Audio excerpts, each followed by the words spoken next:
আসসালামু আলাইকুম। আমার নাম মারিয়া ইসলাম তানমুনি। আমি একটি গল্প বলবো।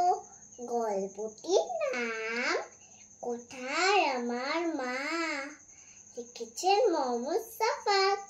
একটি ছেলে হাঁসের ছানা ডিম থেকে বের হয়ে দেখলো তার মা নেই। ভাবলো ওকে খুঁজতে হবে। হাঁটতে হাঁটতে দেখালো মৌমাছির সঙ্গে। হাঁসের ছানা মৌমাছিকে জিজ্ঞেস করলো যে, তুমি কি আমার মা?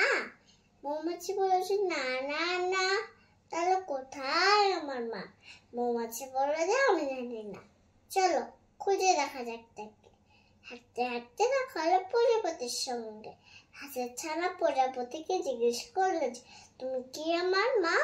প্রজাপতি বললো যে, না না না। তাহলে কোথায় আমার মা? প্রজাপতি বললো যে, আমি জানি না, চলো খুঁজে দেখা যাক তাকে। হাঁটতে হাঁটতে দেখা হলো ব্যাঙের সঙ্গে।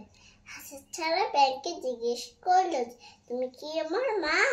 ব্যাঙ বললো যে, না না না। তাহলে কোথায় আমার মা? ব্যাঙ বললো যে, আমি জানি না, চলো খুঁজে দেখা যাক তাকে। কিছু দূরে যেতে যেতে দেখতে পেল কতগুলো হাঁসের ছানা পানিতে খেলছে। কেঁদে কেঁদে বললো যে, কোথায় আমার মা? হঠাৎ যে শুনতে পেল, আমি তোমার মা, এসো আমার সঙ্গে। হাঁসের ছানা বললো যে, তুমি আমার মা, আমায় ছেড়ে তুমি আর কোথাও যেও না।